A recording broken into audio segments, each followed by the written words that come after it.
Nishies.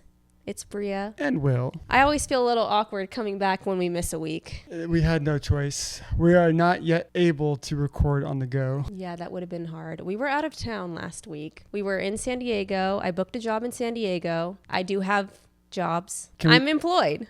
Did you have an NDA, or can you tell the people what I did have an NDA, but I will definitely post the pictures once they're up, because this is one of the most exciting brands that I have ever modeled for. I feel like the Olaplex was... I was thinking of Olaplex as the other one that I was so excited about, because I love Olaplex and I love this. This is so abstract. It makes no I know, sense. exactly. But okay. Yeah, so that was super exciting. Will and Junebug came down with me. We turned it into a little family vacation. Got to see my brother. My mom lives up here, but she came down there to be with us for a day and a half or so. Everyone loved Junebug on the last day. Will came to pick me up with her, and everyone was obsessed. Junebug is the star of the show. She was the star of the prank that we pulled on basically our entire families earlier today. I posted a phone call with my mom on my TikTok. This is just the most stupidest thing I think I've ever heard in my life. Do you want to talk to a psychiatrist? Well, I guess this is, for the Nishies, the trend of calling your family members to see if they'll come to your pet's baptism. Right. And usually they're shocked. I feel like everyone we called was not really that surprised that we would do something like that. My family was so just like, oh my God, Will, you're ridiculous. Okay, when do you need us to be there? Yeah. This is Niche Bar. I'm going to talk about it anyway. I don't know if it's because we live in LA that we're just like, okay, sure, I guess. But also my grandma's Catholic and she's like, oh, okay, yeah, people do that all the time. I'm like, huh? Yeah, my mom said, I could not believe that you were saying you were going to get her baptized. So I Googled it, and apparently Catholic churches do bless animals. So yeah, I was like, it's not okay. a baptism. It's just a blessing. Yeah. My grandma was saying that she's seen snakes and rabbits and all kinds of stuff. That's disgusting. I mean, not the rabbits, the snake. If I were the priest, I would be like, I can't do the snake. They don't have to do anything. All they do is... I don't even want to look at it with its like tongue flicking all weird. Ugh. Anyways, that's where we were. We're back now. We will be regular. We'll be regular like Miralax. Thank you to Miralax for partnering with us on this episode. I wish. That'd be a really funny ad though. What if the ads were just not so annoying? Hey, Will, have you noticed anything different about me? My skin is glowing unlike any other time before this. Why? Well, I've been using Cetaphil. Are you looking for some extra money? Sports betting. That's what you need. Sports betting. We'll even let you bet the first $100 free to start your addiction off strong. Fill out this form and give us all of your information, your social security number, and we'll give you that $100. Make your first bet today. Don't forget to include your bank account information so that we can direct deposit your winnings or garnish your wages if needed. This ad is by no means taking responsibility of the potential of leaked data that could go to Russia and any other adversary that the American people have. Period. They're definitely going to hire us now. We basically gave them a free preview of what it's going to be like when they pay us to promote sports betting. Correct. DraftKings, here we come. How many views do we need to start getting before we get our first brand deal in sports betting? Oh, not that many. I feel like they take anyone. So maybe it'll happen soon.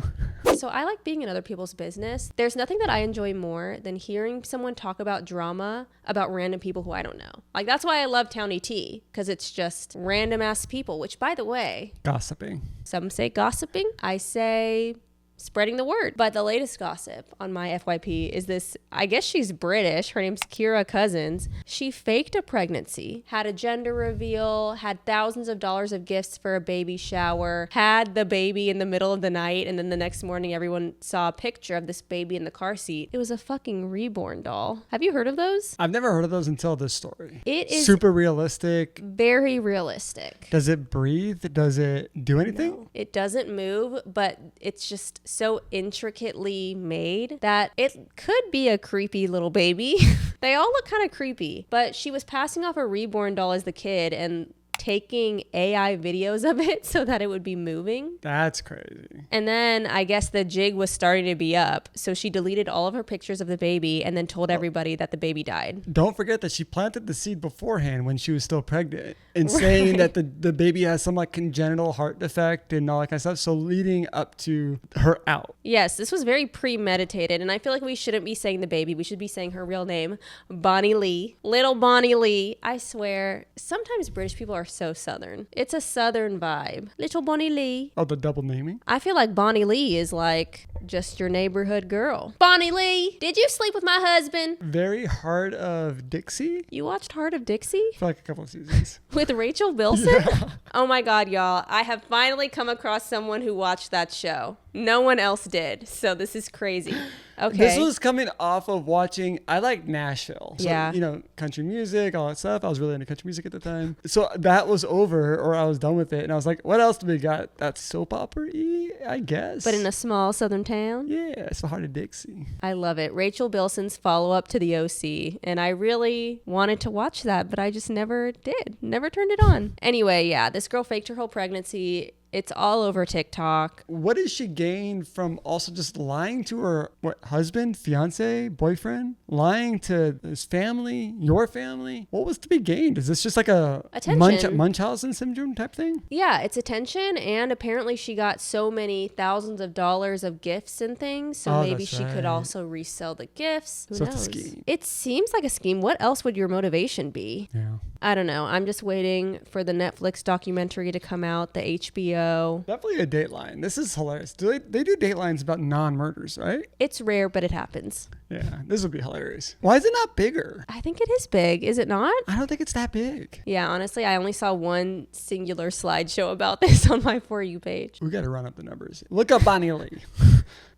Why are we running up the This numbers? woman cannot get away with this. Yeah, honestly, the person who posted this was probably one of her friends who was like, why is she getting away with this? Why is this not a bigger deal? Yeah. I've heard of people faking pregnancies. I mean, usually there's murder involved at the end if it's a Dateline, Yeah. but I've never seen someone just do it for the hell of it. Maybe there was something with the husband. She was like trying to trap him or something. I don't know. I don't know, but how it's the boyfriend. I don't even know if they're dating. It's either the boyfriend or just the baby's father. How the hell do you not know that your girl is carrying around a reborn doll and pretending it's your daughter, Bonnie Lee? We're seeing plot holes. That is a plot hole, but men can be very unobservant. I feel like I could easily, if I had a growth on my arm or something, I could hide it from you. Wear a long sleeve. I mean, I don't know.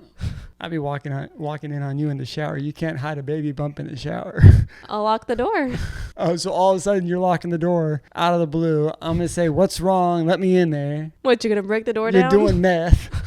At least I'm not doing meth in the bathroom, bitch. Anyway, yeah, run it up, I guess. Kira Cousins. Apparently there's an AI account that's pretending to be her. Don't fall for that. The AI on TikTok is getting really crazy lately with those Sora videos. Sora really is changing the game with a lot of that stuff. It's actually horrific, honestly. I'm a little scared. I feel like we may have said this before, but all I'll say on legislating AI is that it should be the easiest thing in the world for Congress to get together with a bill that says that any AI content that is created must be watermarked as AI. Whatever types of repercussions that they make for online abuse. The FTC for not disclosing ads, there should be a similar thing if you don't disclose the AI. Honestly, Exactly. the platforms, even before the law, because they're never going to pass a law like that, they should make it a rule, a terms of service that you have to notify them if you're using altered content. It seems to be just an option right now, but I think it should be required, and if you don't do it, it's a strike. I agree. On today's segment of sports news, it is opening week for the NBA,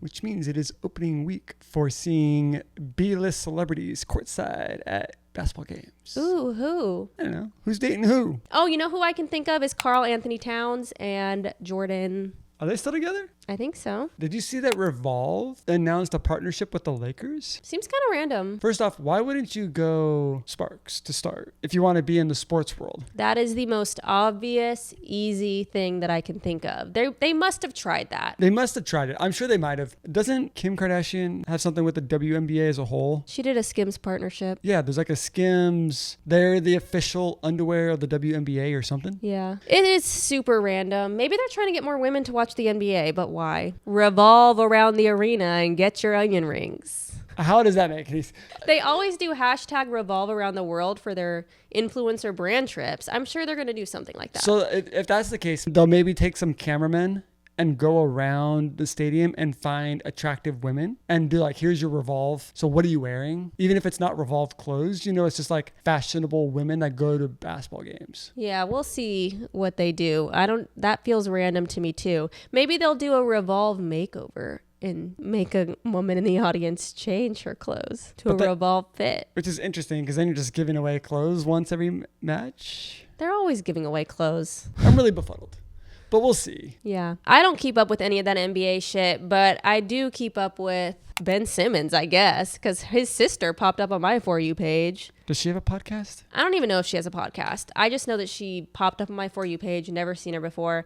This is how I found out that Ben Simmons has an Australian accent. So that was an exciting revelation for me. But she was telling the story about how Kendall Jenner was over when Ben Simmons and her were dating. And Kendall was like, I'm going to bake some cookies. So she starts ready-made cookie dough. So you really don't have to do much, but like put it in the right place at the right time. Like the only thing that you need to do is chop them up evenly. No, stop, because I have never seen so many uneven cookies. Like what? What in tarnation? You rich bitch. If you don't call your fucking chef to come and cook these cookies for you.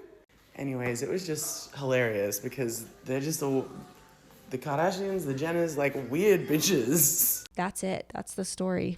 That's some deep tea. It's such deep tea. She really thought that she was going to just be wowing the girlies with that and turn on a Kendall hate train. But all the comments were like, and you don't like her because she tried to make you cookies? It's a little random. Try to feed into the haterade and get some, I don't know, clout. It was weird. She's definitely not doing it like Draymond Green's sister. She pops up on my For You page all the time, and she is very cool, honestly. What does she do? Well, she originally popped on my For You page talking about how people get mad at her for not talking about him. People get mad at her for talking about him. And it's just a weird situation because if she doesn't bring them up, they're like, why are you hiding your brother? Damned if you do, damned if you don't. Yeah. So she made a podcast called Do I Know You, where she just talks to Nepo siblings, like celebrity siblings and celebrity kids. She did an interview with TD Jake's daughter. Shaq's daughter was on there. She has some really interesting people on there. And honestly, that's such a good podcast concept. That's honestly a really good way to be relevant, but not relevant. I imagine that if my brother was like a famous athlete or something like that, like I wouldn't be asking for handouts, but I would ask for investments into businesses that I'm trying to do. So what am I trying to do? What as a football player's brother am I doing? Am I just clout chasing like Patrick Mahomes' brother? Who? You don't know Patrick Mahomes' brother? He's like some young TikToker dude who gets thrown out of bars because he's a fucking asshole.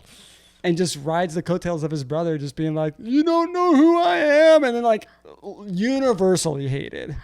Oh, God. That is the absolute worst way to do it. Which goes right next to Brittany Mahomes, who obviously is right in Trump's pocket. Mm-hmm. Taylor Swift's best friend. Exactly. Yeah. Yikes. But, okay. That's a bad Nepo sibling. Yeah. But I'm just saying, I bet a lot of Nepo siblings or relatives would have really interesting things that they could be doing. Right. You bring them on there because the draw is their sibling and you want to hear some tea, maybe some behind the scenes details, and then they get to tell you about their projects. Who is your favorite Nepo sibling? Good question. I stumped you, didn't I? Or it could be Nepo baby. I will widen the net. Does it have to be athlete? No. I'm not the biggest fan of Will Smith as a person, but I really like how his kids are doing a lot creatively and for the world and for their own fulfillment and for, you know, the betterment of others. Yeah. I think Willow sings like, you know, a badass. And I think Jaden, given all the hate that he gets, I really liked his album. I really like that he has a free food truck that services underprivileged communities. Yes. And something that I've really noticed about him is that he says things that seem very cerebral and crazy. And you're like, what the hell is he talking about? And then a couple years later, they kind of make sense. My favorite Nepo sibling is Kathy Hilton. Think about it. So Paris's mother? Paris's mother. But even before that, Kim and Kyle's sister, who did not act. Oh, yeah. Kathy is a gem on Housewives. She is. And you know what? Based on the drama with Lisa Rinna back then, I actually think that she is secretly diabolical. I think that she's secretly diabolical and was like, I'm going to go on Real Housewives to come across as this kooky little... She's pulling a page out of Paris Hilton's book. I'm going to go on reality TV and look like this quirky little lady, and behind the scenes I'm diabolical, and I will cuss you out if you don't play Michael Jackson in the bar that I'm at. Oh, I mean, I know she likes things the way that she likes them. Like, she's an entertainer. She brought that up on the show, how hosting things always have to be very specific, and she's very type A about how everything is. But you remember when they were in Colorado and she took the taxi home with Lisa Rinna, and the next morning Lisa was like, Kathy lost it on the Sprinter last night. I'm terrified of her.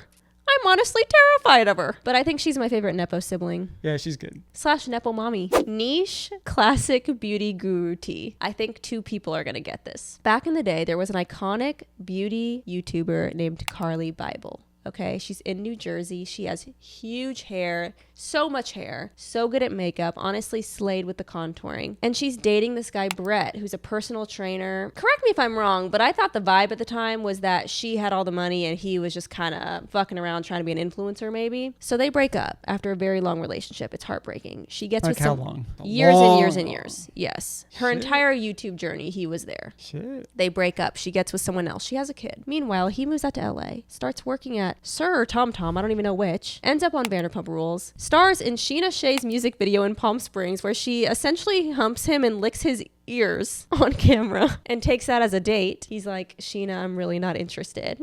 And she's like, oh, it's okay. I didn't mean anything by that. What, friends can't hump and lick ears and stuff? Like, where are we?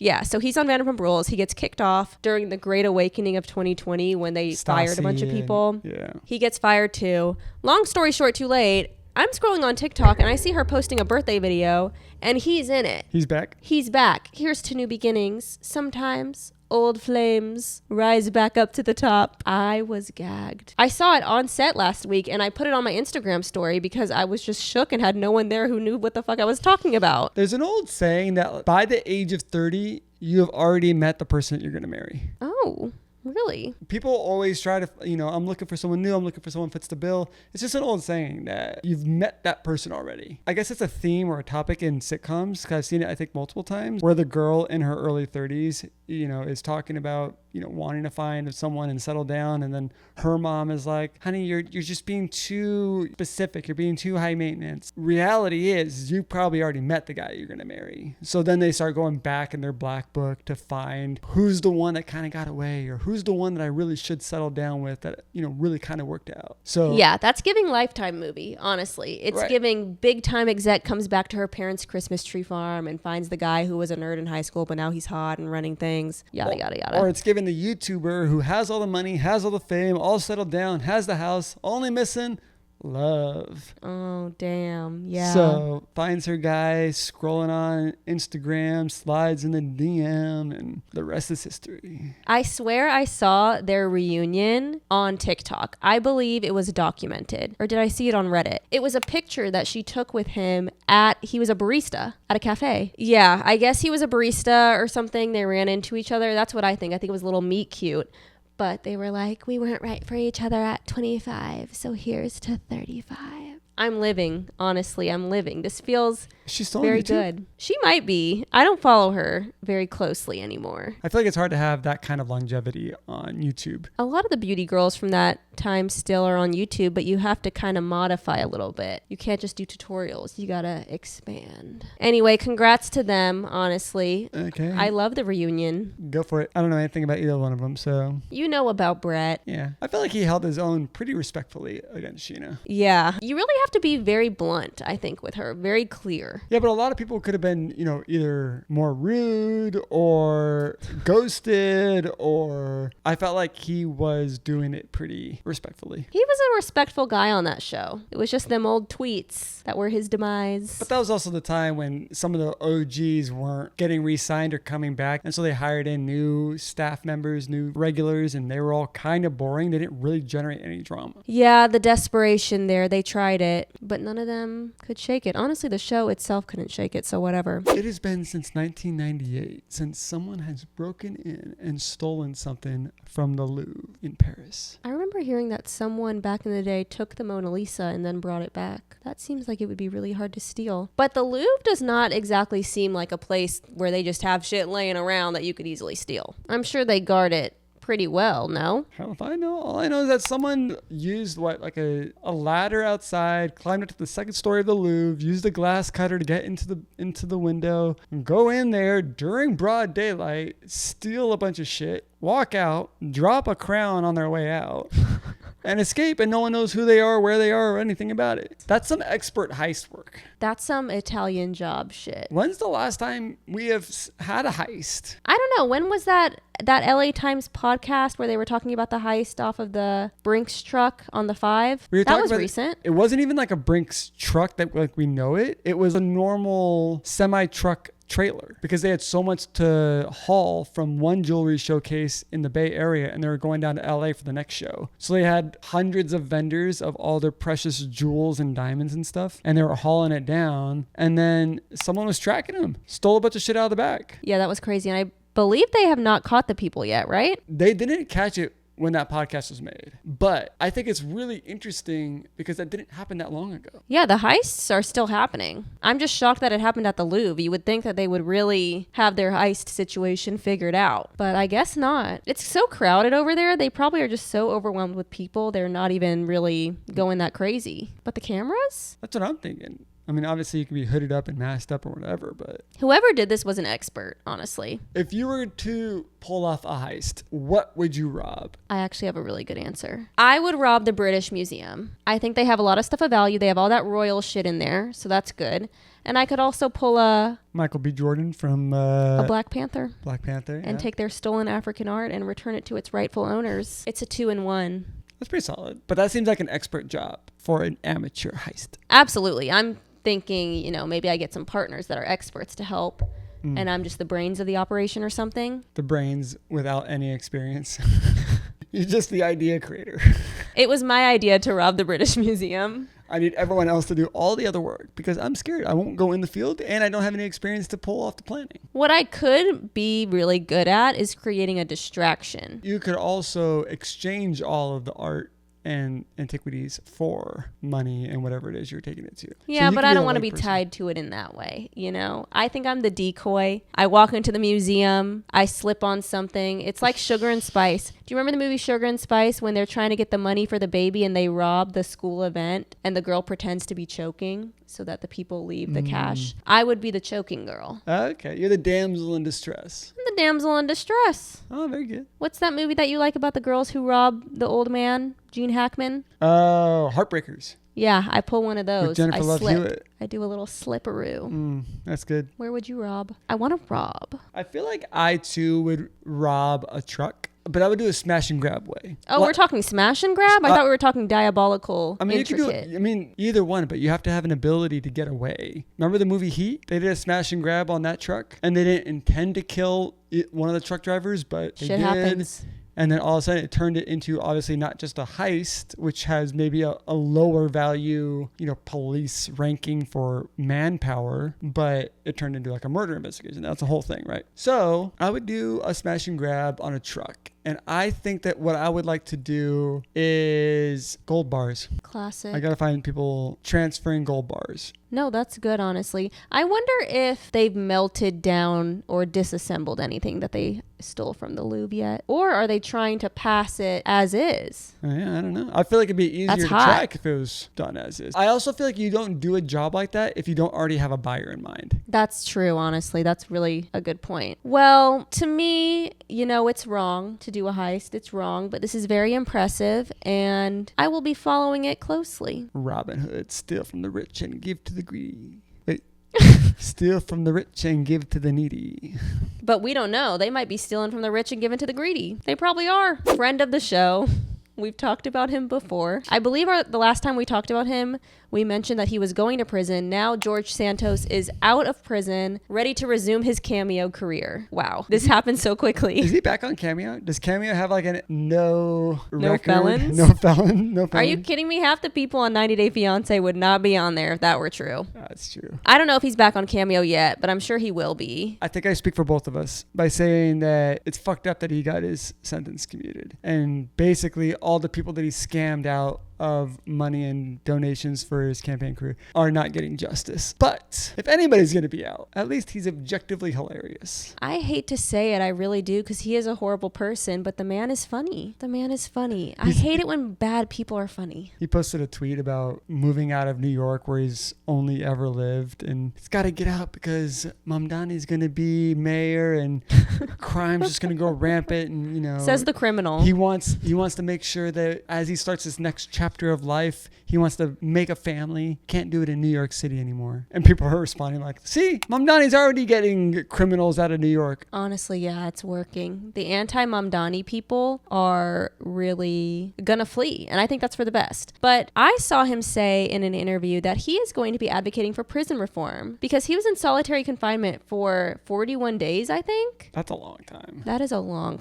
that is like psychological torture. Truly, it is. Yeah. But I just think it's really interesting how all of these celebrities, famous people, whatever, get sentenced to prison and then they get out and all of a sudden they're like, okay, I get it. I get how bad it is. I must fight for reform now. Sometimes you just need to experience being locked in the shoe to realize how inhumane that is. Who else is doing major prison reform? Kim K did, right? Yeah, Todd Chrisley went to prison, and when he got out, he was like, I'm going to take care of my sons in there. So speaking of which, there's also, what was the documentary you were watching? Oh my gosh, The Alabama Solution. It is so good. Which is on Hulu. It's on HBO. If you are a reformist, an abolitionist especially, it basically just talks about this prison in Alabama and how the system there is so inhumane and messed up, and they actually give the prisoners in this prison cell phones, contraband, to film what's going on. The producers got it in there. They're video chatting with them, stuff like that, because the inmates are telling them, I can't call you on the prison phone. It's not safe to talk. The officers keep mum because they are wildly unqualified because they're so desperate for prison guards there that they just hire anyone, and they're all power hungry and crazy. So in the documentary, the premise is that they snuck these cell phones in and one of the inmates was beaten to death by the guards, and the story is not adding up. So the prisoners are calling, for example, the family's lawyer, and the lawyer's asking them questions, and they're not supposed to be spied on while they're talking to a lawyer, and the guard comes in while they're on the phone and he has to hang up. It's shit like that. That's just the beginning. That's the premise. So this family is suing the prison. But the prison itself has had what, like 100 murders? 1,000 deaths. It wasn't the prison. It was the prison system in Alabama has had 1,000 deaths. So it is absolutely crazy. The person who's responsible for beating the inmate to death has been promoted twice since then and is now a lieutenant. I just think it's very much worth watching. I've been recommending it to everybody. It's so good. Open your eyes about the issues at hand. We spend more as a country on prisoners and prisons than education. And you know what? I just want to say, I took a class in college on the prison industrial complex. It is all a scam. It is all a racist scam. It's a fucking mess. Yeah, great documentary though. And you know what? I really do hope that George Santos is serious about this because the man is a compulsive liar, so he might change his mind on the prison reform thing, but maybe he'll be a lobbyist. What is he gonna do next? A reality show. He could definitely be on reality shows. Bravo is knocking down that man's door right now, guaranteed. Or TLC. Does he have a significant other? I thought he did. But that'd be really funny to do a show about his personal life like that. I could see the TLC show now. George Santos, fresh out of prison. It would be something like that. It's like the Chrisleys. Just make a show like the Chrisleys. Yeah, they did their post-prison show. Honestly, it might be boring. It's just him sitting in his room doing cameos. I don't know what it is. I think there's something there. There is, but do you watch it and support that? I don't know. That'd be a tough one for me. Yeah. Whatever. Best of luck, I guess, with your freedom. I hope you use it well. It's the least you can do. Maybe my For You page is just getting better. But I feel like I'm finally seeing what being ratioed on TikTok looks like. And it's really different than Twitter. Getting ratioed on Twitter basically is you tweet something out, I quote tweet it with some contradiction or quib or whatever, and mine gets more likes and comments and reshares than yours did. Okay, yeah. Right? I've seen that. Being ratioed on TikTok, I guess it could be similar. If I stitched a video of yours and mine outperformed yours, I guess that's kind of ratioing. I think of ratioing as being more in the comment section. That's Someone's commenting something and then a reply to them, telling them off gets more likes. That's kind of what I'm getting at. 'Cause I feel like there's way too many of these videos that are hitting my For You page now where someone's trying to be a victim or something. So they make a video that's so bland, but there's a bunch more comments than likes. I feel like I see that a lot when people get on there to talk about their dumbass husbands. Who responded to your last video about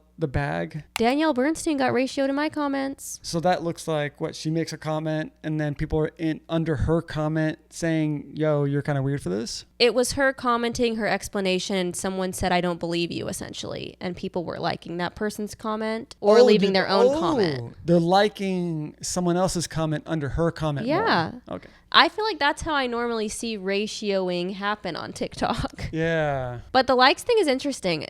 I brought up the dumbass husband thing because I just saw that happen with a lady talking about how she's trying to make her husband work for the first time in 8 years. He hasn't had a job in 8 years. Have you seen that? I saw that, but it didn't go past the first 10 seconds. Yeah. 5 seconds. People are mad at her about that. But every single time someone posts what their was the husband, concept? What was the point of that video? unfortunately, I too didn't make it past 10 seconds in. So I only have a loose understanding based on the comments that I saw. And I saw someone stitch her video too, which is never good.